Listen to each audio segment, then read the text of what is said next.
Assalamualaikum warahmatullahi wabarakatuh. Waalaikumsalam warahmatullahi wabarakatuh. Waalaikumsalam warahmatullahi wabarakatuh. Gimana kabarnya, sehat? Alhamdulillah sehat Alhamdulillah, Masya sehat Allah Pak. Pak. Semoga Bapak juga sehat. Alhamdulillah sehat. Eh, Tadi jam pertama masuk nggak kuliah dosennya? Masuk Pak. Masuk Pak. Pak Imad. Oh, Pak Imad rajin ya? Pak Imad, oh rajin Pak. Disiplin Pak Hmm, Imad.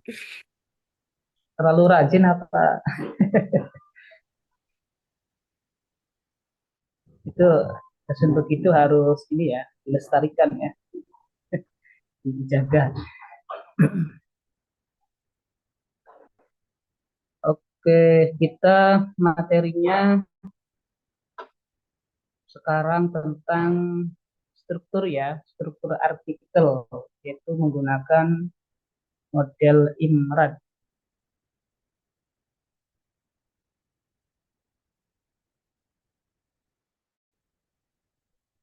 Sudah ada yang pernah kenal dengan struktur anatomi jurnal atau artikel model IMRAD? Ibu?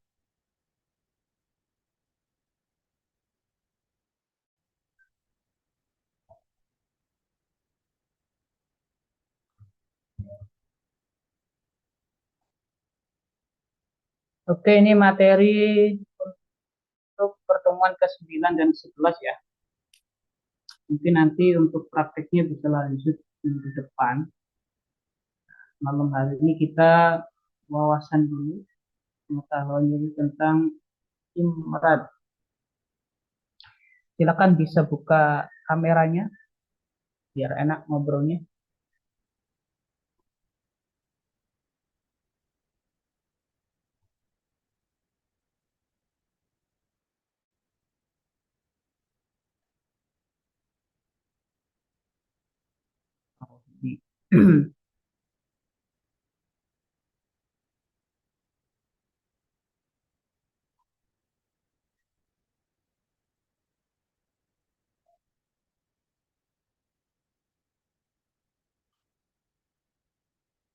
Udah kelihatan ya, Kang Rohendi, materinya?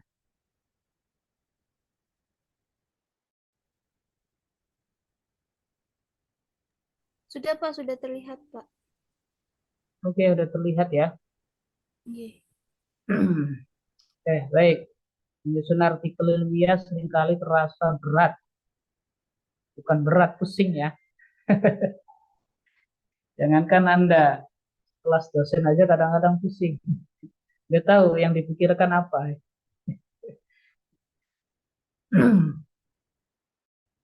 Jadi menyusun artikel ilmiah atau yang dikenal dengan jurnal ya, itu bagi sebagian orang terasa berat ya, pusing, susah untuk diaplikasikan, dipraktekkan. Ya. Padahal datanya banyak, ya. Tidak kekurangan data, apalagi di era digital sekarang ya, dengan gempuran AI, ya, malah lebih datanya. Cuman sulit untuk meramunya, mengelolanya seperti apa data itu. Nah, ini yang jadi masalah itu bukan kekurangan data, tetapi bingung bagaimana cara menuangkannya dengan runtut. Ya, bagaimana mengelola data yang kita ambil itu ya di manage secara sistematis sehingga menghasilkan narasi-narasi artikel yang baik.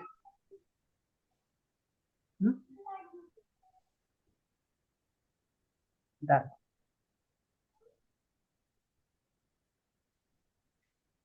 Nah, untuk mempermudah itu, ya, maka ada format standar yang diakui secara global sebagai salah satu alternatif untuk mempermudah, bukan mempragmatisme ya, mempermudah dalam menyusun artikel atau jurnal, itu yang disebut dengan model IMRAD.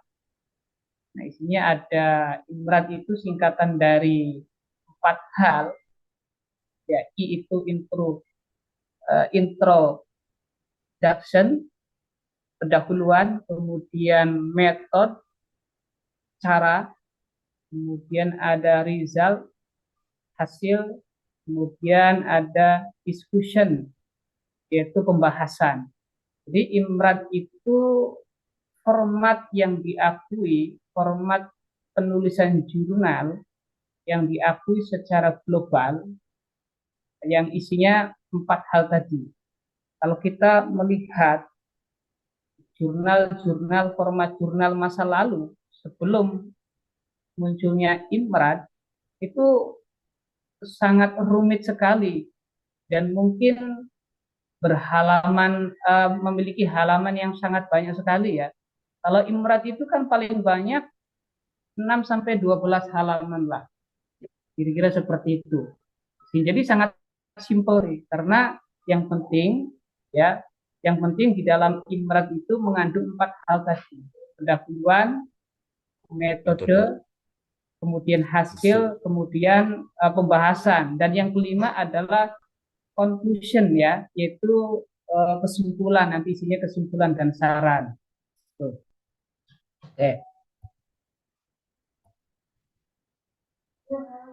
Kang Rohendi, jurnalnya pakai IMRAD nggak? Pakai Pak, pakai Pak. Oh, pakai IMRAD ya.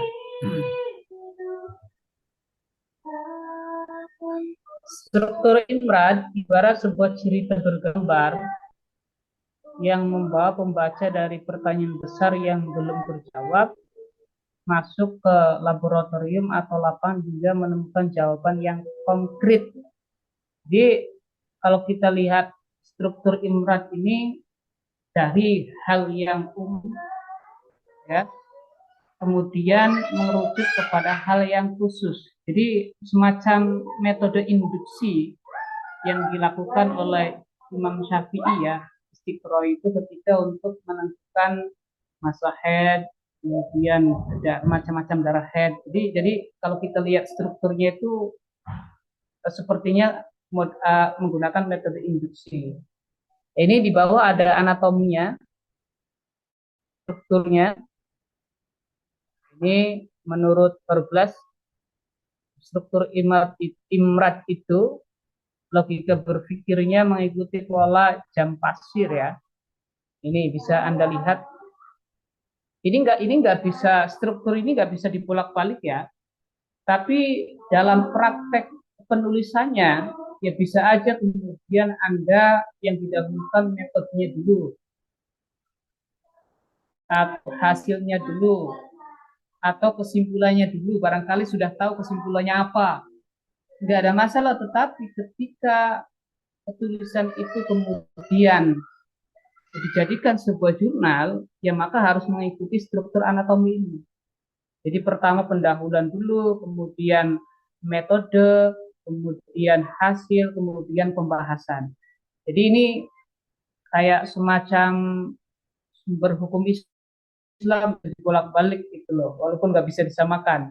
Jadi Al-Quran dulu, hadis dulu, kemudian secara penggunaannya ijma baru qiyas. Nah ini sama ya, dalam menulisnya itu ya intro dulu, metode, baru kemudian hasil, baru kemudian pembahasan. Ini nggak bisa dibolak-balik. Nah, pendahuluan itu bersifat makro, luas, isinya tentang latar belakang dan masalah dunia. Jadi Anda nanti merumuskan latar belakang itu di dalam pendahuluan ini nanti dari LBM, kemudian kira-kira teori yang dibangun itu apa, kemudian rumusan masalahnya seperti apa, itu nanti ada di bagian pendahuluan. Kemudian yang kedua adalah metode. Ini juga bersifat mikro ya, lebih spesifik. Kalau tadi pendahuluan makro dari hal Anda mengungkapkan, menarasikan dari hal yang umum sampai ke hal yang khusus. Kemudian yang kedua, metode itu bersifat mikro, ya, lebih sempit, ya. Artinya metode apa yang Anda gunakan dalam penelitian itu nanti diungkapkan di bagian metode ini, termasuk objek, kemudian tempat lokus penelitian misalkan, kemudian teknik pengumpulan data menggunakan apa, apakah menggunakan observasi, apakah menggunakan wawancara, atau menggunakan angket misalkan, itu nanti dipaparkan di bagian metode, ya. Kemudian yang ketiga ada hasil, ya, itu bersifat mikro, spesifik, apa yang Anda temukan. Jadi temuan Anda selama di lapangan melakukan penelitian itu nanti diungkapkan di bagian yang ketiga ini, ya, di bagian hasil ini, ya. Nah, dari bagian hasil ini kemudian Anda kembangkan di diskusi, di pembahasan, ya. Kira-kira temuan itu mau diapakan? Ya, kira-kira temuan itu mau diapakan? Itu nanti di bagian bagian pembahasan yang keempat ini. Kira-kira itu struktur anatomi daripada model penulisan jurnal berbasis IMRAD, ya. Ini penjelasan detailnya di sini. Introduction, pendahuluan. Pertanyaan inti, mengapa penelitian ini penting untuk dilakukan? Nah, itu nanti Anda deskripsikan di dalam pendahuluan ini. Ya, artinya bagaimana pendahuluan itu bisa meyakinkan pembaca. Ya, tentu saja nanti cara menyusunnya bisa menggunakan formula ini. Ya, KERS, ya. Pertama, membangun wilayah penelitian, tunjukkan bahwa topik ini penting, menarik, atau sedang hangat dibicarakan di dunia akademik. Jadi Anda harus mencari topik yang bersifat common see, yang membuat orang itu penasaran. Jangan melakukan penelitian yang sudah diteliti oleh banyak peneliti. Itu dianggapnya tidak menarik, gitu loh. Ya. Jadi Anda harus bisa membangun narasi itu di dalam pendahuluan, ya, supaya orang ini dari judulnya aja sudah, wah, ini kayaknya menarik nih untuk dibaca, apalagi lihat di pendahuluannya. Kemudian yang kedua, ya, menemukan celah, ya, tunjukkan apa yang belum diketahui oleh peneliti terdahulu. Di sini letak kebaruan Anda, apa masalahnya, mengapa penelitian terdahulu belum cukup untuk menjawabnya. Kalaupun, ya, Anda meneliti topik yang sudah pernah diteliti, tetapi kira-kira penelitian ini menjadi lebih menarik, gitu loh, dari peneliti sebelumnya. Yaitu diantaranya adalah ada beberapa hal yang memang belum terjawab oleh penelitian terdahulu. Gitu. Oke. Kemudian yang ketiga, mengisi celah. Nyatakan dengan tegas tujuan penelitian Anda untuk menjawab masalah tersebut. Jadi kalau Anda meneliti tetapi tidak bisa memberikan rekomendasi, ya, solusi dari penelitian Anda, ya, maka dianggap percuma. Berarti Anda sama saja kemudian hanya mengembangkan, tetapi tidak bisa memberikan solusi atas penelitian Anda itu sendiri. Jadi di antara mengapa Anda harus meneliti, ya, tujuannya adalah supaya penelitian Anda itu hasilnya bisa menjadi rekomendasi bagi banyak orang, bisa lembaga yang terkait, bisa akademisi, bisa juga orang lain, itu loh. Ya, itu yang paling penting. Jadi kalau menggunakan formula KERS, isinya 3, membangun wilayah penelitian, menemukan celah, mengisi celah. Nah, jadi ketiga hal itu harus hadir di dalam pendahuluan. Mengapa? Ya supaya nanti orang itu tertarik untuk membaca penelitian Anda. tips dari peer, jangan menulis pendahuluan seperti buku sejarah yang menceritakan segala hal dari dasar. Ya, langsung menukik ke masalah inti dan riset gap, artinya langsung menjelaskan kira-kira masalahnya apa, masalah penelitiannya apa. Ya, dalam 3 hingga 5 paragraf saja. Jadi menjelaskan hal umumnya satu paragraf, kemudian paragraf kedua, ketiga, atau keempat, atau sampai kelima itu ya ke riset gap tadi, sudah ke masalah inti, masalah penelitian yang sedang Anda lakukan. Oke, kemudian itu soal pendahuluan ya. Kemudian yang kedua, ya, yang kedua adalah metode ya, metode atau cara. Pertanyaan inti, bagaimana cara Anda menjawab pertanyaan penelitian tersebut? Nah, ini terkait soal metode yang digunakan oleh Anda dalam melakukan penelitian. Ini bagian ini harus ditulis dengan prinsip replikabilitas. Artinya, jika peneliti lain membaca bagian ini, mereka harus bisa menduplikasi penelitian Anda dengan hasil yang mirip. Bagian ini biasanya berisi desain penelitian. Itu kira-kira pendekatan yang Anda gunakan apa? Apakah jenis kualitatif, apakah kuantitatif, apakah keduanya kuantitatif, nah, atau misalkan PTK, penelitian tindakan kelas. Nah, itu nanti harus dijelaskan di dalam bagian metode ini, itu tentang desain penelitian. Kemudian isinya yang kedua, selain desain penelitian ada subjek dan objek, yaitu populasi, sampel, kira-kira populasinya berapa, ya, kemudian sampelnya berapa dari populasi yang Anda sebutkan, kemudian teknik samplingnya apakah menggunakan snowball, ya, atau materi yang diteliti. Nah, itu. Kemudian instrumen atau prosedur. Ya, alat apa yang digunakan untuk mengumpulkan data dan bagaimana tahapan dijalankannya. Ini kan terkait soal pengumpulan data. Apakah Anda menggunakan opsi? Ya, apakah observasinya observasi tertutup atau observasi mendalam? Ya. Kemudian kalau menggunakan wawancara, wawancaranya seperti apa? Berarti harus ada pedoman wawancaranya. Itu kan metode-metode itu biasanya yang digunakan dalam penelitian kualitatif. Tapi kalau Anda menggunakan kuantitatif berarti misalkan menggunakan angket dan lain sebagainya. Kemudian yang terakhir adalah analisis data. Bagaimana data yang terkumpul tersebut diolah menggunakan uji statistik. Ini kalau Anda kuantitatif berarti kan menggunakan uji statistik. Ya, itu. Jadi kira-kira analisis data yang Anda gunakan apa? Itu nanti harus dituangkan di sini. Jadi kira-kira isi dari pembahas bagian metode ini 4 hal: desain penelitian, kemudian subjek atau objek, instrumen dan prosedur, dan analisis data. Kemudian yang ketiga ada result, hasil, ya, apa yang Anda temukan.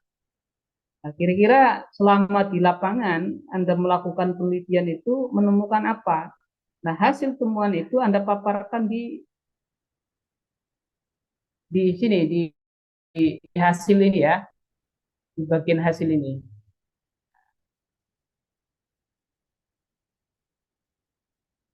Ini yang keempat lebih menarik ini, fokus pada tujuan. Laporkan hasil yang relevan dengan pertanyaan penelitian yang Anda ajukan di bab tadi pendahuluan. Jadi jangan sampai antara hasil dengan rumusan masalah yang Anda narasikan di bagian pendahuluan itu bertentangan, kontradiksi, berarti itu nggak relevan, nggak nyambung. Nah, itu nanti masalah nanti di pembahasannya. Kemudian yang keempat itu ada bagian pembahasan, pertanyaan inti, lalu apa arti dari temuan Anda? Tadi yang saya katakan, mau diapakan temuan Anda, untuk apa? Nah, disinilah kualitas ilmiah Anda benar-benar diuji.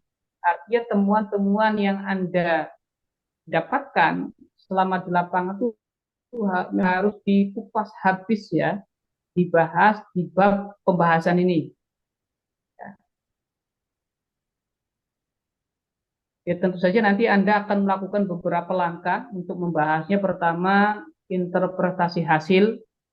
Artinya Anda interpretasi itu Anda menafsiri, ya, mengomentari hasil temuan, jelaskan mengapa hasil penelitian Anda bisa seperti itu, apa mekanisme di balik.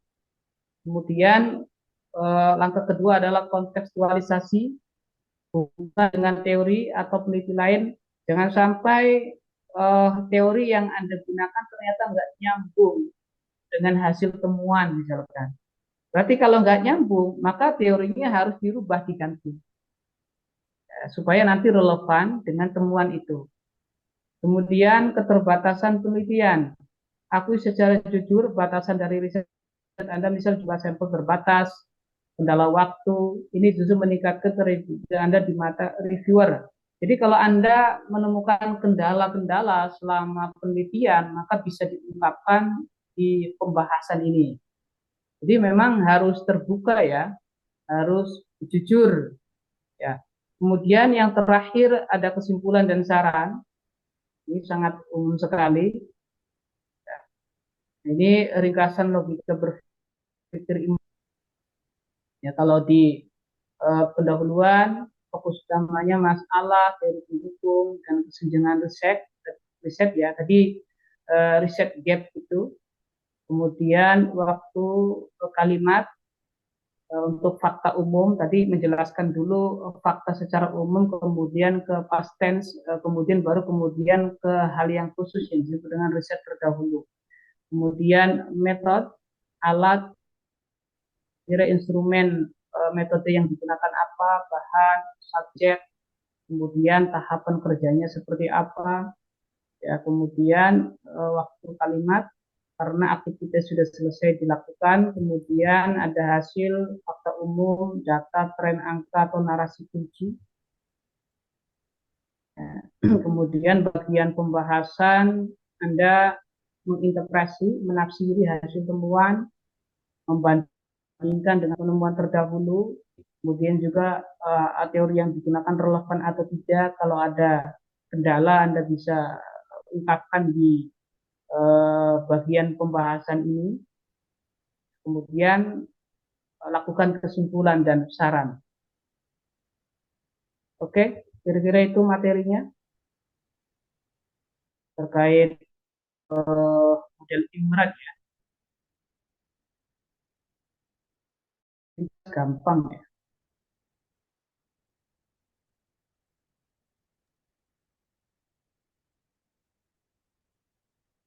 Izin bertanya, Pak. Oh, itu. Silakan Abdul Manaf dulu.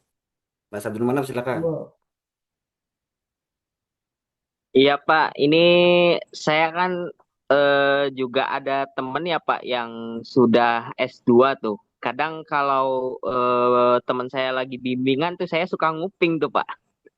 Terus kadang suka tanya-tanya ke saya, itu di pendahuluan itu diawali dengan general statement. Terus setelah general statement itu SOTA, state of art. Terus abis state of art itu kan ada research gap.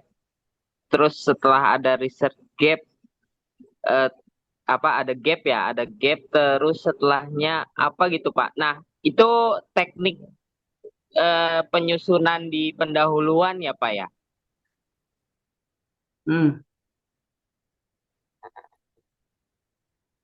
Ya, kemana terputus suaranya? Jadi di dalam penyusunan pendahuluan tuh Pak, pertama Ya. itu nyusun buat general statement dulu, di ibarat kita kita anggaplah paragraf pertama begitu. Paragraf pertama itu general statement dulu. Terus kedua itu state of art. Terus ketiga itu gap penelitian kita. Nah, itu teknik menyusun pendahuluan ya Pak ya, seperti itu ya Pak. Barangkali Iya, Bapak bisa kasih, barangkali nggak Bapak, maaf Pak, barangkali Bapak bisa kasih contoh satu paper gitu yang Bapak jelasin ini metodenya gitu. Soalnya saya tuh eh, paham paham gitu, ngerti gitu eh nyusun-nyusunnya, tapi ketika neliti ini tuh ini tuh apa gitu, paragraf ini tuh isinya apa gitu. Saya masih kadang suka hmm, keacak-acak tuh Pak, menyusunnya Pak.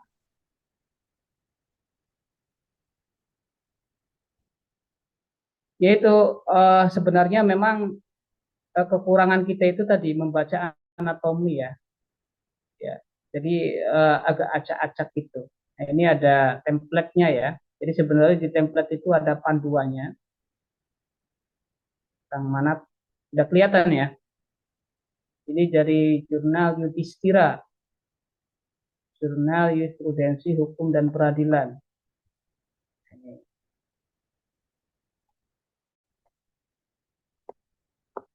udah kelihatan ya, kecil ya. Belum tuh Pak. Mana yang mana itu Pak? Ini udah kelihatan belum? Belum Pak. Masih pertemuan 9 dan 11 tuh di layarnya kata. Oh, oh, padahal di sini udah masuk ya. Bentar.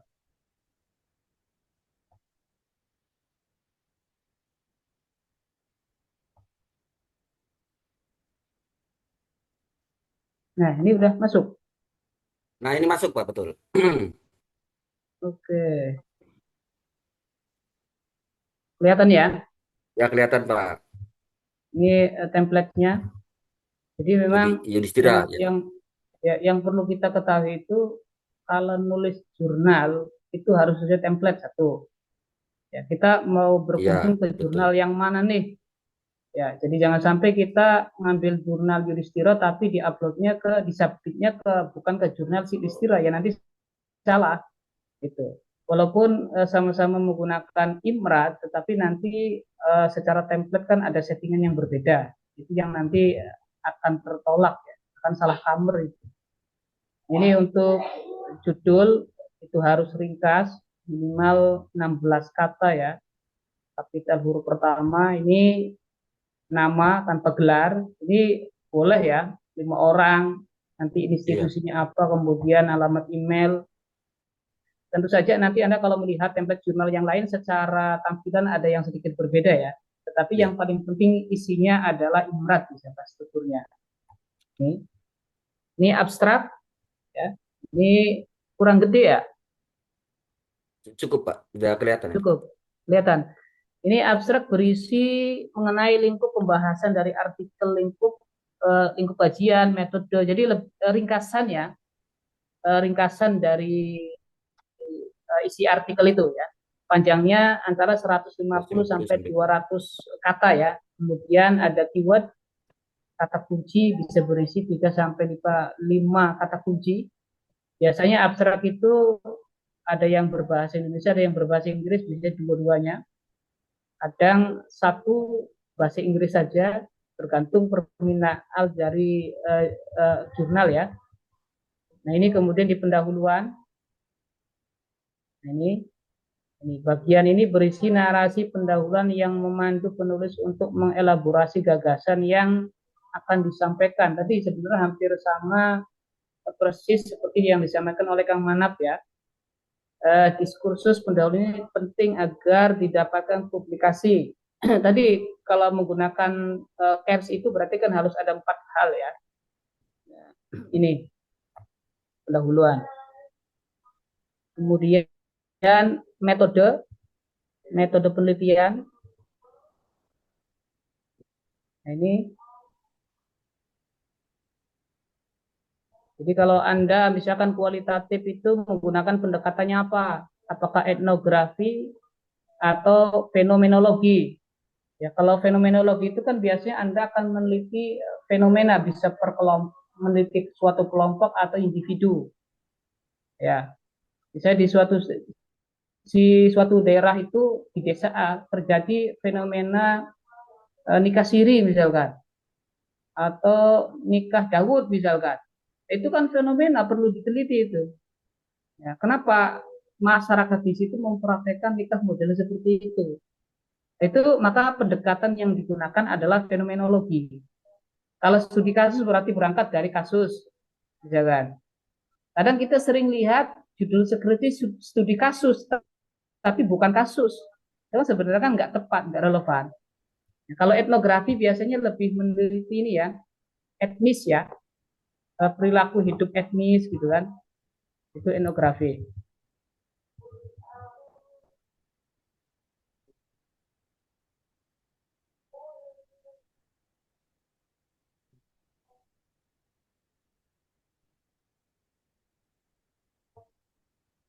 Kemudian pembahasan, ini Anda lihat, nah ini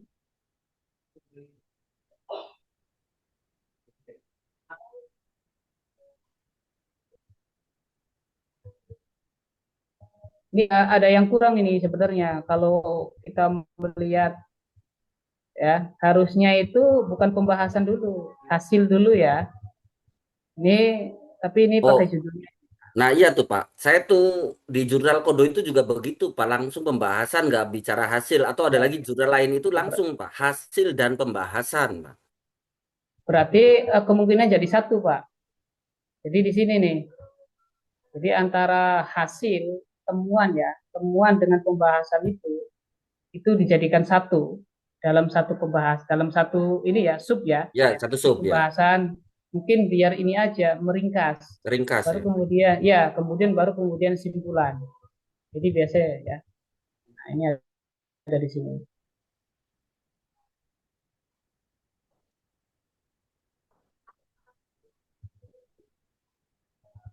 Baru daftar pustaka. Ini daftar pustakanya bisa Anda manual, bisa menggunakan Zotero atau Mendeley. Ini juga sebenarnya kalau kita lihat dari model kutipannya, ini kan menggunakan inut ya. Kutipannya itu tergantung ya, nanti tergantung jurnalnya. Ada ya nih, di sini misalkan penulisan dalam jurnal penelitian menggunakan model inut. Jadi buka kurung seperti ini. Kalau menggunakan footnote ya berarti menggunakan footnote tergantung instruksi dari template yang ada di jurnal itu. Jadi kita harus mengikuti gitu loh. Jadi memang kalau pengutipannya menggunakan inut, ya maka kita harus menggunakan inut seperti ini. Jadi sebenarnya kalau kita mau paham betul terkait menulis selain wawasan tadi, Anda juga harus seringkali membaca template jurnal. Kira-kira pendahuluan itu isinya apa, kemudian metode itu isinya apa, kemudian hasil dan pembahasan itu isinya apa, baru kesimpulan isinya apa. Ya, kalau kita nggak memahami itu, asal nulis saja atau copy paste, ya mungkin kita dianggap ini ya mengikuti orang-orang, tetapi kita nggak tahu cara menulisnya seperti apa. Taklid buta lah, kira-kira seperti itu. Nah, ini misalkan ada jurnalnya nih, Yudhistira nih. Ini, nah ini. Jadi Anda kalau mau submit itu register dulu. Di sini kalau sudah bikin akunnya baru login, baru kemudian tapi jangan buru-buru ya. Anda lihat dulu jurnal ini jurnal robot atau bukan. Ya bisa kalau Sinta di sini ada keterangannya, Iya. Sinta berapa gitu kan. Nah, kita lihat di editorial timnya siapa aja isinya. Nah,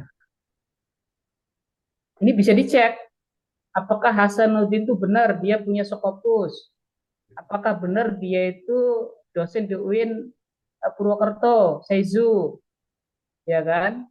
Kemudian ada Wagiman, dicek ini ada link Google Scholar-nya, apakah dia benar dosen di Universitas 17 Agustus Jakarta, itu untuk membuktikan bahwa para editor ini benar adanya gitu loh, bukan asal-asalan. Anda juga bisa konfirmasi ke orang yang bersangkutan, misalnya lewat kirim email, gitu kan. Setelah itu baru kemudian lihat orang-orang yang mereview, reviewernya. Nah ini ada eh, ini orang Indonesia semua ya, berarti ini belum Sinta satu atas Fokus ini. Kalau Scopus atau Sinta 1 biasanya ada reviewer dari LN luar negeri. Ya. Ini Anda bisa cek benar enggak si Samian itu dari Universitas Pekalongan. Nah, itu untuk membuktikan bahwa ini bukan jurnal robot. Nah, ini template-nya Anda bisa download di sini. Nah, ini juga bisa melihat track-nya. Ya, berarti kebanyakan yang melakukan citasi ini ada visitornya itu kunjungannya orang Indonesia paling banyak ya. Tuh. Ini berarti terindeks Crossref, Garuda, Google, masih Google. Berarti ini kan belum terindeks Sinta ya. Sinta 1, Sinta 2, dan juga Scopus. Ini ada alamatnya di Ciwaringin. Anda bisa berkunjung. Benar nggak jurnal ini? Jangan-jangan jurnal abal-abal. Nah, kira-kira itu. Jadi sebelum kita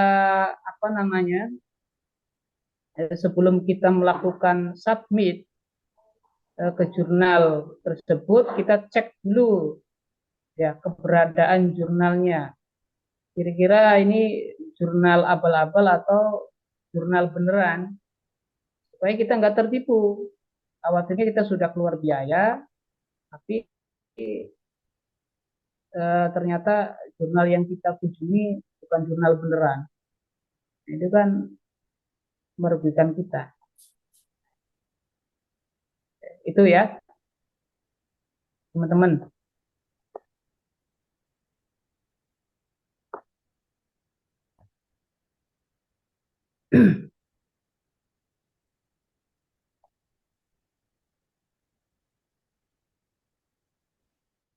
Halo Kang Manap. Iya Pak. Ya, gimana? Sudah cukup paham Pak. Cuman yang saya belum tadi kan kalau untuk memastikan kita mungkin bisa kirim email ya Pak. Nah, yang satu lagi untuk memastikan bahwasanya jurnal itu masih terima publish atau masih akan publish begitu Pak. Karena kan saya rencana sih maunya ke jurnal yang dikelola sama kampus begitu Pak. Kampus mana dulu nih? Kayak PTIKI, IIKI atau UII gitu. PTIKI kan Perguruan Tinggi Ilmu Quran, terus Institut Ilmu Quran sama Universitas Islam Indonesia UII. Itu sebenarnya bisa menghubungi adminnya ya. Anda sebenarnya kalau kirim email itu sangat lama dibalas biasanya. Itu bisa berminggu-minggu. Kalau punya kunjungi jurnalnya, ya kemudian kontak adminnya kira-kira masih bisa terbit nggak? Lah biasanya gini, bisa juga sebenarnya jurnal itu dinegosiasi. Misalkan sebenarnya di seri pertama dia sudah selesai, sudah ditutup lah penerbitannya ya, sudah ditutup. Tapi saya pengen mundur nih, pengen di Januari 2026, tapi sudah tutup edisinya. Kadang-kadang bisa juga pihak jurnal itu kemudian melakukan kemunduran waktu jurnal kita. Jadi tetap nanti terbit, tetapi nanti masuknya di Januari. Dan itu biasanya tergantung kuota, karena setiap edisi itu ada kuota yang terbit. Nah, karena setahun itu kan 2 kali ya. Ya ada 2 kali, ada yang 3 kali ya tergantung benar. Ya, tapi umumnya 2 kali Umumnya 2 sih. kali. Umumnya 2 kali itu jurnal itu. Itu sudah bagus sekali.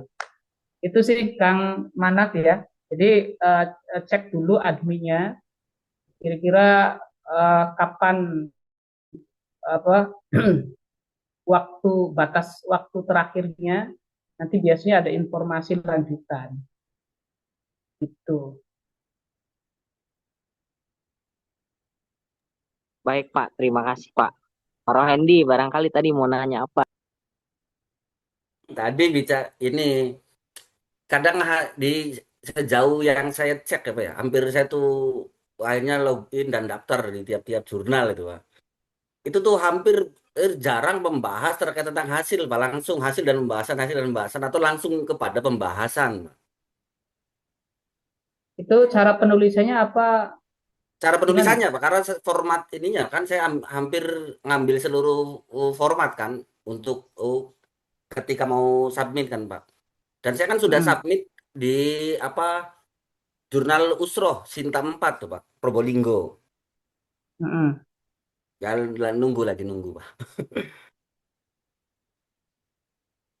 Nggak masalah sih, Kang Edi. Nggak masalah ya, Pak ya? Ya. Nggak masalah. Tapi memang kita tuh memang menyesuaikan sesuai dengan format jurnal ini ya, Pak ya, yang kita kirim ya, Pak ya. Iya, jadi kalau sebelum sebelum Anda menuliskan di struktur atau di template jurnal ini, biasanya orang itu kan sudah mengetahui hasil penelitiannya seperti apa. Ya, Yang pertama kali digarap itu biasanya hasilnya dulu, ya kan? ya, Baru kemudian pendahuluan. Itu sih sah-sah saja. Tetapi nanti ketika mau dikirim ke lembaga jurnal, maka harus mengikuti template.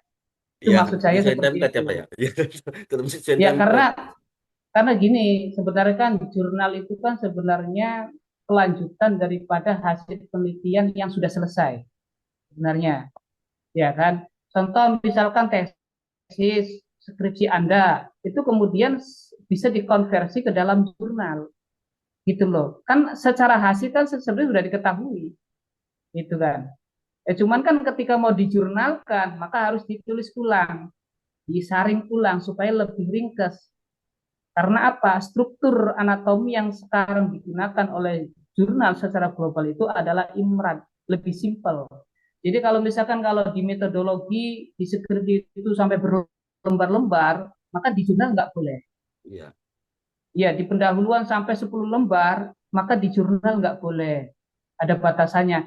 iya, Itu kenapa? Kenapa di jurnal itu harus simple? Ya supaya memanjakan pembaca. Jadi kalau terlalu banyak halaman, ya buruk-buruk yang membaca kan? Itu maksudnya seperti itu. Coba Anda cek jurnal yang Scopus. Itu kadang-kadang paling sedikit 6 lembar, betul, ada Pak. lembar, Itu dia, gitu Pak. kan? Kadang tuh memang, tapi di sana kan biasanya kan ada aturannya. Memang mungkin ya jurnal-jurnal juga karena ini penulisan jangan dianggap main-main, makanya kan ada minimal sekian kata 5.000 kata mulai atau 6.000 kata. Iya.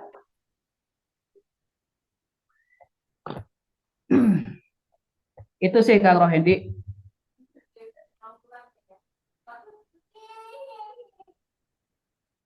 Ini nanti tugas akhirnya udah dibagi kelompok Kang Hendi. Oh, belum, Pak, belum, Pak. Ya gimana tuh gimana tugas? Ya Pembagian tugas tugasnya. tugas akhirnya bikin jurnal. Siap, siap. Nah, Ya, saya tuh ada jurnal jurnal yang terbit non Sinta, Pak. nggak masalah. Yang Nggak masalah, Pak penting ya. Nah, jurnal, dan ya satu nggak lagi harus tuh ini, Pak, udah submit, ya nunggu ini. Nu- saya udah sepekan ya. Pasan saya udah nggak sabar dicek kok belum dibuka-buka ya. Terus lagi ini Pak masalah, misal kita mau naikin Sinta, saya kan mau ngirim ke Sinta 2 Pak ya. Ternyata kan hmm, referensi juga kan harus tuh misal dari Sinta 1 atau Scopus ya Pak ya. hmm. Apa Scopus tuh berbayar? Nggak juga. Ada yang nggak berbayar. Justru kebanyakan Scopus itu nggak berbayar. Tetapi ya Terbatas sangat, mungkin ya.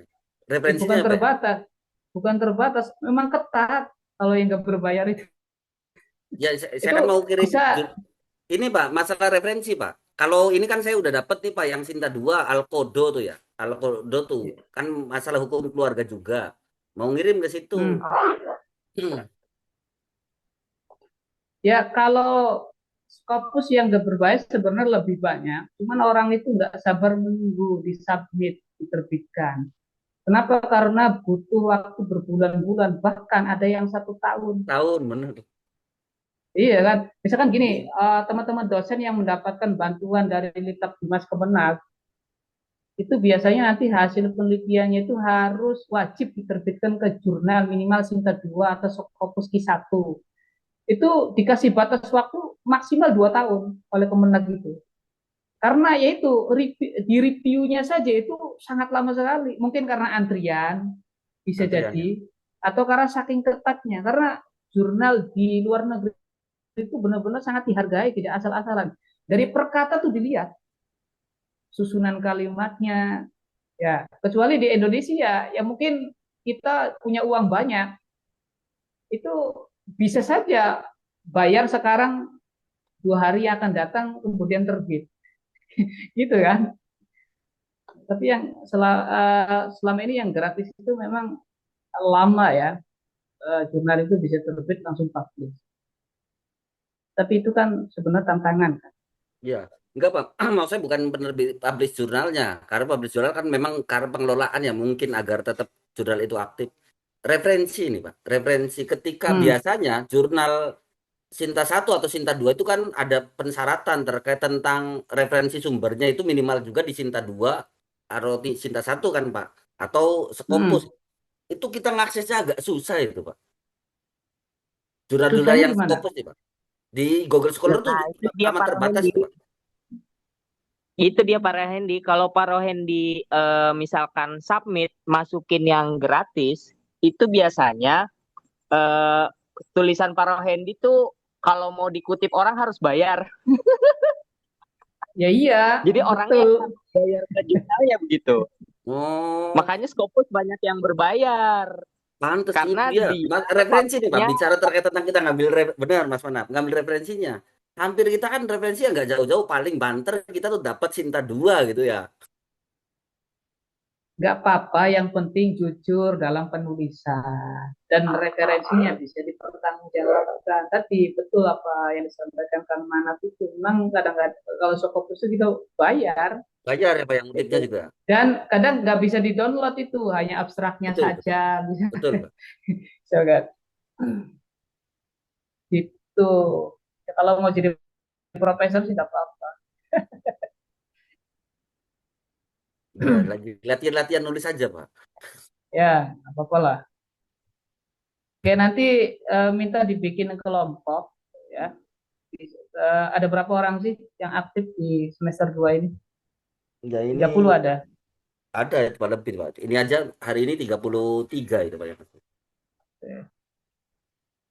Nggak selalu banyak ya. Nanti eh, minimal satu kelompok itu isinya 5 orang ya. Nanti itu sebagai tugas UAS bikin jurnal. Ya nggak harus disabnya, nggak harus disinta lah. Yang penting jurnal yang sudah terakreditasi itu aja. Tapi biasanya Ber-ISBN itu juga, ya biasanya itu bayar ya. bayar Artinya ya. umum itu 300, Se- umum itu 300, 250, ada yang 200, Iya, ya segitu. tergantung tergantung jurnalnya. Kalau 500 jangan mau. Tapi kalau 500 500 tuh itu, jurnal Sinta 4, Pak. Saya tuh ngajuin di USRO tuh kan iya, bayar 500, Pak. Tapi ya iya belum, itu, maksud ketika publish ya, bayarnya itu. itu, Bukan bayar di ya itu depan. udah Sinta kalau yang 500. Itu nanti tinggal patungan aja teman-teman. Ya, itu kira-kira Saya siap ada nggak tugas luas? Gimana? saya ada Pak yang 150 Ada. setiap bulan. 150. 150 sama terbit doi itu 500 itu Mas Panap. Enggak Pak, itu 150 cukup Pak. Jadi dia apa namanya setiap bulan publish, ada yang setiap bulan, ada yang setiap per Iya, bulan. iya, iya. Ya. Saya tuh Oke, nggak nyoba itu apa-apa. Mas Panap, mablisin satu ya di ya yang begitulah. Ya benar. Sebenarnya sebenarnya gini, sebenarnya gini, sebenarnya gini. Kalau kita awal publish di jurnal yang sudah Mm. terakreditasi, tetapi belum terindeks Sinta 1, 2, 4, tapi di kemudian hari jurnal itu sudah terakreditasi, maka otomatis jurnal kita akan ikut Naik ya Pak. terakreditasi Sinta. Gitu. Ya, ya, ya. Kalau itu sudah benar tapi 200 sama doi itu Mas Panap. Kalau saya ya. Tapi biasanya nggak, tapi biasa tuh paket itu Ya, jadi ada keluar dulu doi. loaknya, loa terus segala macam, terus itu tuh setelah publish itu nunggu sepekan atau 2 pekan itu nanti ada di Google Scholar itu.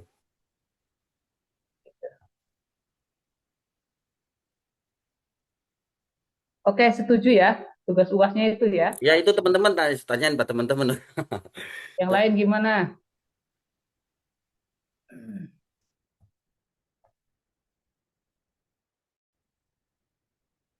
Suaranya nggak ada Kang Rohendi.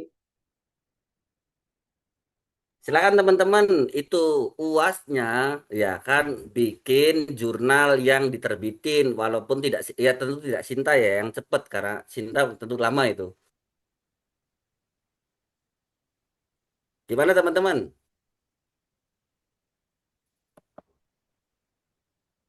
Itu Mas Manap kan sudah terbit itu Pak. Ya, itu kan bukan kelompok. Oh bukan kelompok ya kelompok ini sekarang. Ya, kelompok lah. Jadi Kelompok kenapa, Pak? nanti ya yang murah saja, cari yang murah. Iya Syukur-syukur iya. ada yang gratis.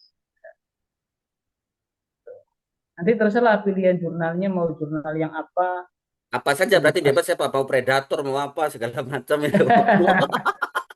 Ya, tapi diusahakan jangan predator lah. Nanti kedepannya Tapi ya Anda kalau deadline begitu pasti predator itu Pak. Ya dilihat-lihatnya banyaknya begitu sih. enggak maksudnya gini, kan tadi kan ada eh, konsep negosiasi.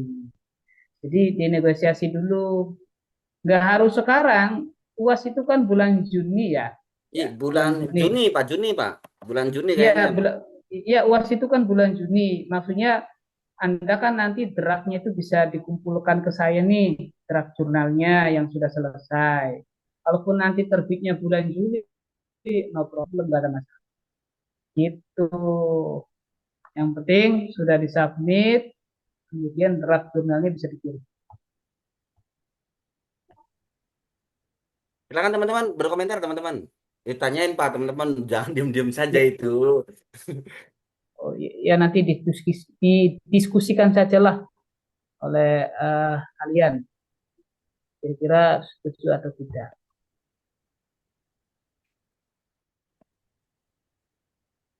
Oke, masih ada yang ditanyakan soal Imrat ini?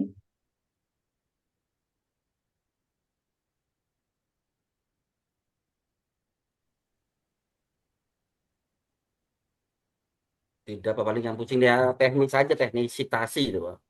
Yang paling kadang capek itu. Tapi kalau dikerjakan nggak pusing selesai. Ini pusing itu Pak. Silakan Pak Dadan. Ya, Silakan silakan. ya, Assalamualaikum warahmatullahi wabarakatuh. Salam. Waalaikumsalam. Yang pertama nanti untuk pembagian kelompok, Pak Hendi dan Pak Manap jangan satu kelompok. Jadi berbagi lah, berbagi. Siap-siap. Ya, Ada nanti kan ada Pak Husni kan, nanti bisa di-share lah ketua-ketua yang ininya punya pengalamannya gitu kan. Eh, terus tentang tadi yang sudah dipaparkan. Saya tadi ingin ke judul Pak ya, ke judul. Untuk judul itu apakah ada kata khusus di awalnya untuk memulai membuat judul gitu. Atau kata khusus di awal sebagai kata kunci, apakah bebas atau tergantung bidang apa yang kita mau di up gitu di makalah ilmiah ini. Itu yang pertama, yang kedua, kalau tadi rame-rame ini ya upload ya, rame-rame submit. Nah, pertanyaan saya kalau misalkan ada jurnal yang itu ditolak, itu sebabnya apa kira-kira? Dikembalikan, apakah apakah dari penulisnya atau dari isi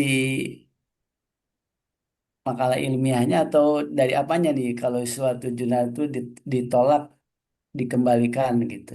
Jadi tertolak lah gitu. Apa harus diganti hmm, judulnya atau hanya revisi aja gitu aja mungkin Pak. Terima kasih. oke. Tertolak apa? Tertalak kan? Dadah. Sebab kan Oke, ada yang di ini Pak sama Ditolak reviewnya ya bisa jadi. di ini apa dikembalikan lah gitu kan.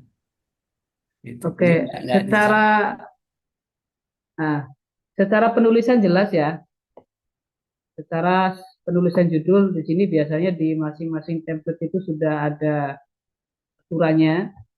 Kemudian yang paling penting selain ini, judul itu sesuai bidang, ya, bidang dan juga sesuai dengan jurnalnya apa. Ya ini kan jurnalnya tentang hukum ya. Jadi kalau misalkan di sininya tentang pendidikan Islam, yang nggak masuk pasti akan tertolak. Satu, nah terkait dengan jawaban pertanyaan kedua tuh. Jadi kenapa jurnal seseorang itu ditolak? Pertama isinya nggak sesuai dengan jurnal yang dia kunjungi. Yang kedua bisa jadi karena plagiatnya banyak, melebihi batas. Kira-kira seperti itu sih Kang Dadan, simpelnya. Itu. Saya pernah ditolak di jurnalnya itu, ya karena nggak sesuai dengan bidangnya. Jadi kalau kita nulis jurnal hukum, ya, ya berarti kita harus cari lembaga jurnal yang terkait dengan hukum. Bisa di sini Yudhistira, misalkan, kayak gitu. Karena masing-masing jurnal itu memiliki bidang masing-masing. Kalau studi Islam kan lebih luas ya, itu kan bisa Usuluddin bisa masuk sebenarnya. Kalau misalkan bahasa ya ke jurnal bahasa, ke manajemen pendidikan ya ke jurnal manajemen. Biasanya ada seperti itu, Kang Dadan. Mungkin template dari jurnal tersebut ya Pak. Iya, ini template ini kan menggambarkan lembaga jurnalnya. Jurnal ini bidang apa, ya kan? Itu sih. terus Nah, ini Pak, apa pernah ada seorang penulis di blacklist? Misalkan kalau di dunia ekonomi itu kan ada Oh iya ada, iya ada benar. BI check, Jadi ada di BI backlist checking, selaku BI penulis ya Pak. checking. Ya, BI checking kan kalau ada orang yang bermasalah dengan bank tuh kan di blacklist, jadi tidak bisa hmm, lagi berurusan dengan perbankan. Nah, kalau di ini di sistem penulisan karya ilmiah ini apakah pernah ada kasus Pak yang penulis itu di blacklist? selama ini saya belum Belum ya? mengetahui dan belum menemukan. Ya paling tidak sejauh ini kenapa jurnal itu tertolak ketika disubmit di lembaga jurnal yaitu ya paling tidak adalah satu jurnalnya tidak sesuai, ya tidak sesuai dengan bidangnya, kedua nilai plagiatnya tinggi yang sudah distandarkan di lembaga jurnal itu. Sejauh ini belum menemukan, tapi kalau berbicara soal kasus banyak orang yang mencantumkan nama di dalam jurnal yang tidak izin atau melakukan plagiat itu banyak ya. Tapi saya belum tahu kasus seperti yang ditanyakan oleh Kang Beden. Ya mungkin saja ada, tapi sejauh ini saya belum mengetahui informasi yang seperti itu. Adanya paling ini Pak, saya pernah dapat pengumuman dari jurnal Benar. kan iseng-iseng Jurnalnya ada, baca-baca benar-benar. mau submit itu pengumuman. Misalkan dia ternyata publish di 2 tempat jurnal Tempat, gitu. betul, betul. Nah itu Ah, nggak boleh, itu Ya nggak itu boleh. Pak, itu bisa di backlist Pak di ininya. Kedua itu Iya, plagiasinya misal 70% tuh tapi besar tuh Pak. Itu juga sama Pak. iya. Jadi kalau Anda punya jurnal itu jangan dengan jurnal yang sama walaupun dipoles sedikit judulnya, tetapi isinya sama itu tetap nggak boleh pasti akan kedetek karena lembaga jurnal itu memiliki alat untuk mendeteksi itu. Gitu. Sebenarnya ini di materi kemarin kan sudah disampaikan ya. Jadi nggak boleh satu jurnal dipublish di 2 lembaga jurnal gitu. Jadi ya Anda harus mempublish 2 jurnal yang berbeda di lembaga jurnal itu, jangan sama. itu di pengumumannya kena denda sih Pak. Kena denda berapa ratus ribu begitu. Ya, Dan Iya, gimana? blacklist dari bukan hanya ke denda, dosa akademik itu. Tidak benar, Mas. Mana kalau yang saya tahu nih gini, Mas, aturannya gitu, plagiasinya ini ya kan tidak mencantumkan nanti ya kan itu artikel ya kan nanti dihubungi nih yang plagiasi paling banyak tuh bahwa dicontek bener besar-besaran nih oleh si fulan gitu. Jadi begitu. Tapi memang biasa lembaga jurnal itu di situs webnya itu biasanya akan tertera aturan-aturan seperti itu yang perlu kita Ya, aturan perhatikan. penulisan betul, Pak. Ya, ini ada itu aturan. Etika publikasi. Ya, Kadang ini Pak, coba dipikirkan para ini ya, kadang ada artikel yang bagus, penelitiannya bagus ya, artikelnya mumpuni gitu kan. Eh, itu bisa submit, kalah cepat submit atau publish ya dengan eh, artikel-artikel yang memakai misalkan kalau Q1 ya Scopus tuh 25 juta, Q2 15 juta itu bisa kalah cepat itu Pak. Ininya publishnya itu. Tidak pada dan iya, sejauh Iya karena ada kan yang diatur begitu. Jauh artikel itu yang kayak orang untung yang buat maksudnya. artikel itu bagus ya artikel tapi nggak punya duit. Nah orang artikelnya Ya, yang biasa aja tapi pakai duit itu lebih cepat itu progresnya yang ya, memakai duit. betul.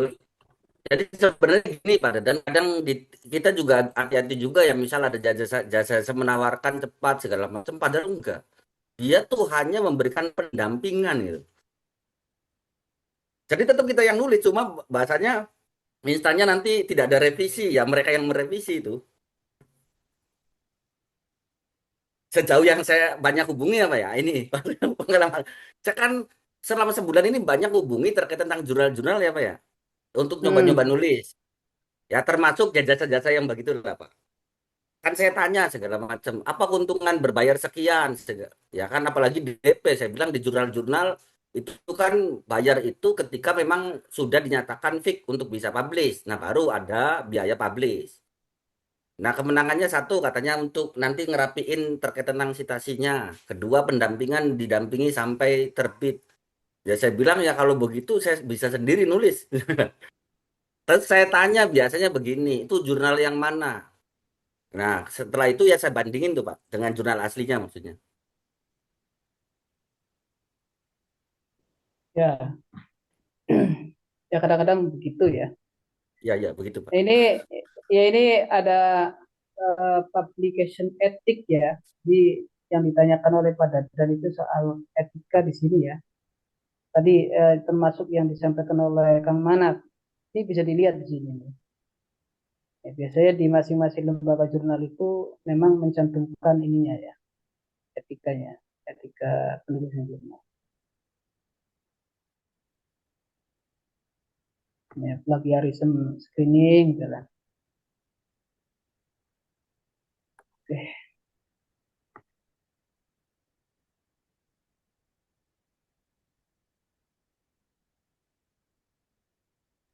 Ini kalau mahasiswa yang dapat beasiswa, Pak, biasanya artikel yang publish di jurnal itu kan dia pakai uang sendiri dulu.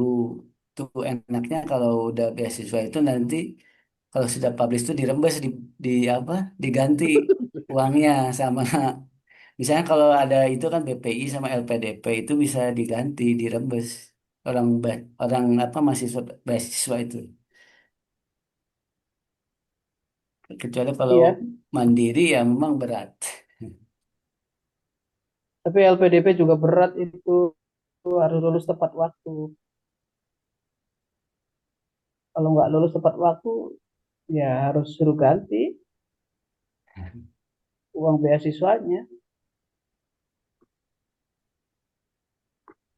Kalau yang dibayarin itu biasanya dosen doang, Pak. Enggak, mahasiswa juga ada. Oh, mahasiswa juga ada ya, Pak? Itu disediakan Ada. dari kampus bentuk hibah atau bentuk apa, Pak? Yang apa? Yang LPDP dah? Iya, Pak, yang bantuan untuk publish seperti itu, Pak. Ya kalau biasanya kalau kampus jarang ya. Kampus-kampus membiayai itu jarang. Karena biasanya pos anggarannya juga sedikit. Itu bisa kalau dia S1-nya LPDP, itu biasanya ada tuntutan untuk tugas akhirnya itu selain skripsi, itu juga nanti dalam bentuk jurnal. Jangankan ya sekarang kan hampir semua lulusan itu juga harus menyetorkan jurnal wajib, baik S1 maupun S2. Kalau di sekolah-sekolah negeri ya.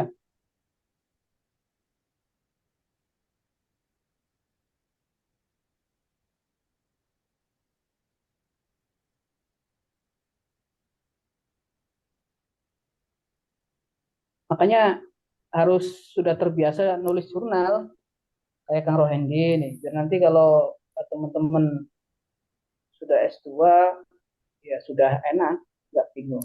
Apalagi sudah banyak jurnal yang dipublish. Tapi di ini Pak, maksud di prodi saya ya, itu Hmm. di kampus kita tuh Pak, maksud ada enggak Pak? Nanti misal enggak skripsi, maksud lewat jalur jurnal tuh Pak. Mau kan memang Di kementerian ISIP, kan memberikan hak ya, iya di sip maksudnya kan kebebasan tidak harus skripsi kan, tapi dikembalikan hmm. kepada kampus maksudnya. Ketika saya nemui kepala kaprodi HKI, terus kita punya agreement bahwa nanti saya bakal nerbitin jurnal gitu, gimana Pak? Ya paling hanya sebagai ini ya kalau gini ya, itu kan pilihan kampus ya. Memang Iya di betul. ISIP itu di buku panduan juga kan belum ada ketentuan bahwa mahasiswa itu harus pilih tugas akhirnya jurnal atau skripsi. Makanya sekarang di buku panduan juga itu tertulisnya masih skripsi. Oh masih Tuh. skripsi tuh Jadi Pak? masih skripsi belum jurnal. Kalaupun nanti ada arahan dari dosen pembimbingnya misalkan untuk dijadikan jurnal, itu saya pikir itu di luar ini ya, di luar tugas akhir tapi dinilai plus bagi mahasiswa saja. Itu juga bisa jadi nilai ini tambah di skripsi. Biasanya itu permintaan dosen pembimbing. Tapi Iya. dari kampus sendiri belum, ya. Belum ke arah situ. Oh, belum ke arah situ ya. Ya, tapi saya juga kan Belum. sabit jurnal kan pasti ini Pak nyantumin afiliasi Institut Studi Islam Fahmina kan. Iya, iya dong.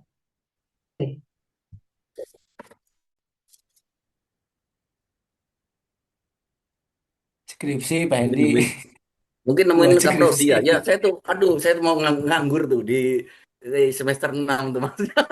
Gitu, Pak. Kecuali 3 jurnal lah. Iya. Bahkan saya tuh pada dan bukan ini ya, sudah bikin roadmap terkait tentang HKI itu ya. Ya memang saya tuh pengennya per semester atau per 3 bulan lah nulis jadi bener mateng ya. Terus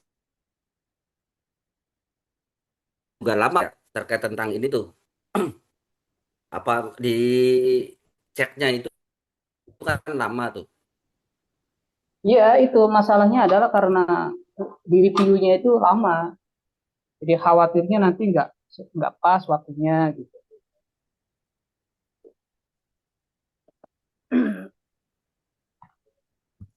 Tapi kalau udah publish, Pak ini nanti S1, S2-nya kan tetap ada itunya artikelnya. Itu ngecek Tapi artikel di, Ya, namanya di ya mana? tetap ada benar. Jadi ada gini Pak, sebenarnya ada saya tuh begini. Oh, pertama kita terbitin jurnal walaupun nggak berbayar benar. Ya walaupun tadi non Sinta itu kan akan masukkan di Google Scholar kita ya Pak ya. Ya akun Google Scholar kita tuh Pak. ya jadi kalau jurnalnya itu sudah terindeks GS, itu Iya, otomatis akan terbaca di Google Scholar, ya. Kang Rohedi. Yang penting kita sudah punya akun GS. Halo? Ya, terus Pak. Ini suaranya agak Oke. mengecil Pak. Oke, yang penting kita sudah punya akun GS. Nah, setiap itu nanti bisa kelihatan juga kita terbit di jurnal terakreditasi atau jurnal Ah, robot. Kalau kalau jurnal robot, ketika kita mau melihat jurnal kita sudah terindeks belum, itu pasti nggak akan muncul di GS-nya. Oh, kok jurnal saya kok nggak ada, nggak terindeks di Google Scholar. Oh, berarti ini bisa jadi kita ngupload submit jurnal di lembaga jurnal yang memang belum terakreditasi. Gitu loh.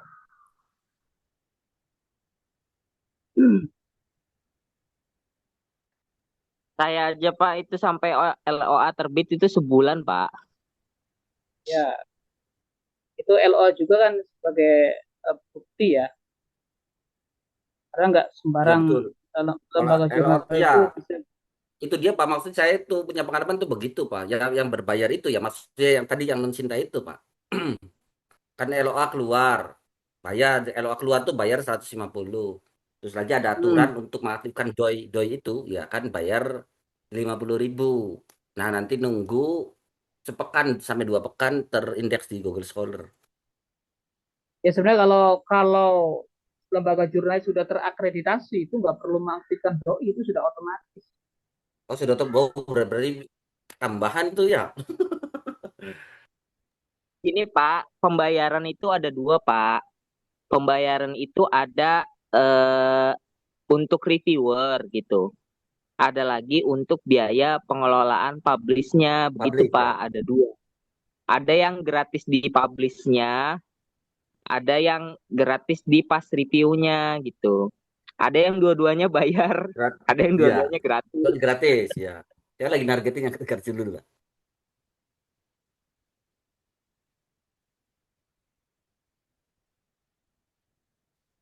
Ya sudah nanti teman-teman dibikin kelompoknya ya. Itu terkait UAS yang mata kuliah ini, apakah tugasnya membuat artikel atau sampai publish di masing-masing? Enggak, jadi yang penting apa bahwa kan bisa jadi belum publish nih ketika kita Ya, UAS nih, selesai. tapi nggak ada UAS, maksudnya tinggal ngirim apa ya, ngirim bukti bahwa kita sudah submit artikel ke jurnal tertentu begitu, anu Pak Kamali. Sebentar, sebentar. Masih kedengaran nggak suara saya? Masih Pak, masih terdengar Pak. Ya tadi gimana? Ya jadi begini Pak, kan bisa jadi kan yang ada yang terbitnya kan belum terbit nih Pak, belum publish maksudnya ketika UAS, tapi sudah submit, Hmm. maka mengirimkan terkait tentang bukti submit plus ya kan artikel yang sudah dikirim di jurnal tertentu. Betul nggak Ya begitu? nggak apa-apa, nggak masalah. Tuh, begitu Pak Dadan. Jadi tidak harus publish. Yang penting, maksudnya syukur-syukur sudah publish. Walaupun belum publish pun, mengirimkan bukti bahwa kita sudah submit ke jurnal tertentu, Hmm. kemudian mengirimkan artikelnya kepada dosen. Begitu, Bapak Kamali. Oke, ya gitu aja. Untuk penulis pertama, kedua, ketiga, dan seterusnya itu gimana? Ya Oh, kan kalau ini kelompok itu loh, kan tidak kelompok masalah itu. berarti. Kalau ini Maksudnya mah nggak masalah Pak Dadan. kalau Karena penulis dia, satu, kalau non cinta itu dia tidak punya nilai sebenarnya Pak Dadan. ya maksudnya kalau penulis satu apa bobotnya lebih tinggi daripada penulis kelima atau sama aja semuanya ya? Sama aja Kalau menurut lah. saya sama aja sih. Latihan mah Nanti Pak, ya. saya yang Pak, nanti saya penulis terakhir aja nggak apa-apa. Oh, berarti Siap, 6 siap. sama Kamali, Bapak Kamali dimasukin ya. Iya dong. Ya nanti minta ini namanya saja Pak. Hmm. Oh iya, terus terakhir Pak, ini Pak, sebelum kita lanjut untuk menyelesaikan ini, cara begini Pak, mahasiswa di PJJ ini Pak, kita tuh masih punya ini Pak, di nilai Pak, nilai yang belum keluar Pak di bahasa Hmm. Arab. Hmm. Ya saya udah sampaikan kemarin, cuman kan nanti dibukanya itu ketika semester ke-6, jadi nggak bisa dibuka. Jadi nanti akan diperbaharui di semester ke-6. Ya, tapi Udah. dijanjikan keluar ya Pak. Maksudnya begini Pak, kita tuh Ins- khawatir, sebenarnya khawatir begini maksudnya Pak ya. Khawatir ketika semester 6 kita ada susulan mata kuliah gitu Pak. Yang harusnya kita misal bikin skripsi, malah ada susulan mata kuliah gitu Pak.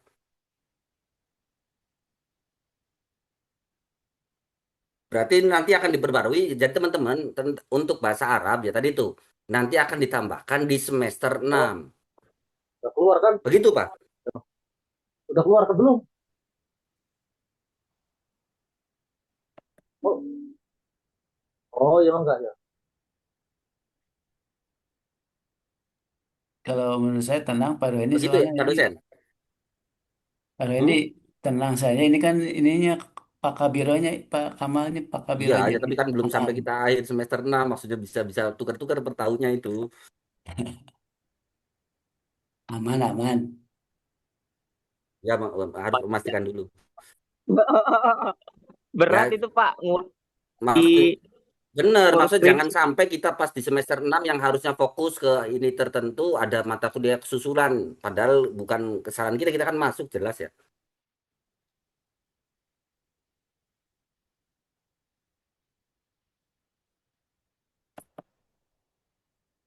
Terus juga ada beberapa mahasiswa yang memang belum full itu Pak. Ini nilainya Pak. Contoh terkait tentang ibadah. Ibadah itu kan awalnya kan nggak masuk tuh Pak di SKS. Cuma ada yang dapat nilai, ada yang enggak. Itu gimana Pak ya?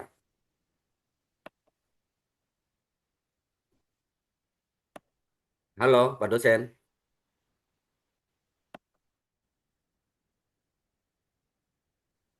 Sepertinya lagi ada tamu itu Pak dosen.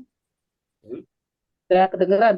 Ya, ada tamu. Ya gini Pak, maksudnya begini. Sudah terdengar Pak? Ya, ya. Ya jadi begini Pak. Di PBJJ juga ini kan terkait tentang mata kuliah ibadah nih Pak. Mata kuliah ibadah itu Mm-mm. kan di hari Sabtu ya Pak ya.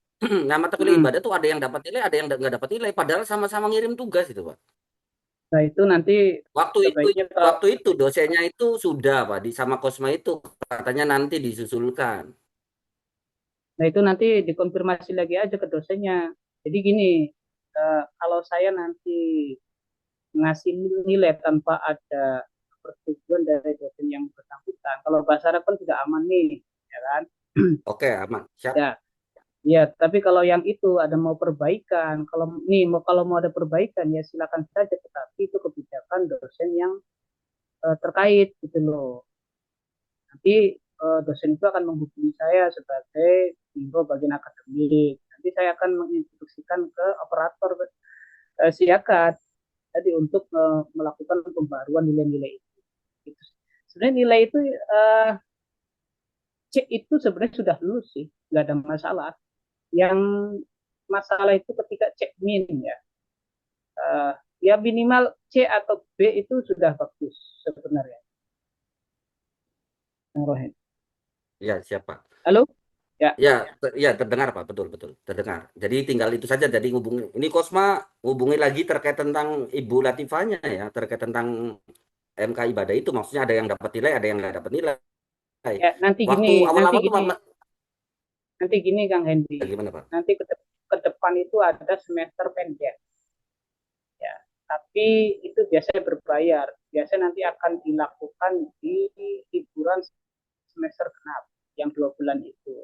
Jadi nanti barangkali teman-teman dosen udah nggak mau ngasih nilai nih ya, karena kan dosen kan mungkin punya argumen sendiri, punya bukti sendiri misalkan, dan memang mahasiswanya misalnya nggak mengerjakan, tapi dia pengen memperbaiki nilai, ya maka bisa ikut SP gitu loh.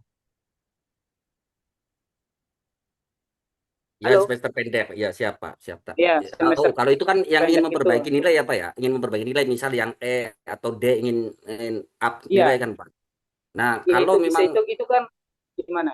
ya ini kan misal ibadah Pak. Ibadah itu kan jelas ya Pak ya. Dosennya menjanjikan akan memberikan nilai itu Pak. Karena semua Hmm. mahasiswa PJJ itu kan ngirim tugasnya Pak. Tapi sampai hari Ya ini kok belum ada pembaruan juga ya? dikonfirmasi aja dulu. Sebenarnya kan masing-masing dosen itu kan bisa input nilai sendiri di siakat ya, tanpa keterlibatan orang lain karena dia kan punya akunnya. Jadi sebaiknya dikonfirmasi lagi, Kang Hendi barangkali lupa untuk apa? Setiap praktek ibadah itu kan sebenarnya ini ya tidak Ya termasuk bukan, yang nggak masuk. tidak masuk SKS, betul Pak, betul. Iya, sebenarnya tidak masuk SKS itu. Jadi Tapi jangan salah Pak, uh, awal waktu pertemuan begini dosennya bilang begini Pak. Semua juga ingat, masalah begini, ketika Anda tidak mengikuti, maka Anda akan mengulang nih di mata kuliah ini. ya ini aja dikonfirmasi lagi Bu Latifatul Janah ya, Latifah ya. Latifatul Janahnya, Ya, bukan Siti Latifah, Latifatul Janah itu ya. dikonfirmasi lagi terkait soal tadi barangkali lupa. Jadi beliau itu kan dosen senior juga tuh di UIN Cirebon. Dia memang spesialisnya di bahasa Arab dan di PPTQ ya, di tahsin Quran kira-kira itu. Iya Pak. Siapa? Kosma Oke, denger kan? kita cukup Anu, denger ya. ya, ini siapa? Dengar, dengar, dengar. Ya maksudnya Oke, dikonfirmasi lagi maksudnya. Jangan capek yang kita konfirmasinya. kita cukup ya. Iya, Pak. Siapa? Terima kasih banyak, Pak. Terima kasih, Pak. Iya, ini soalnya ngapunten ada tamu. Siap. Oke, terima kasih. Mari kita tutup dengan baca hamdalah. Alhamdulillah. Alhamdulillahirrahmanirrahim. Assalamualaikum warahmatullahi wabarakatuh. Waalaikumsalam warahmatullahi wabarakatuh. Waalaikumsalam. Assalamualaikum.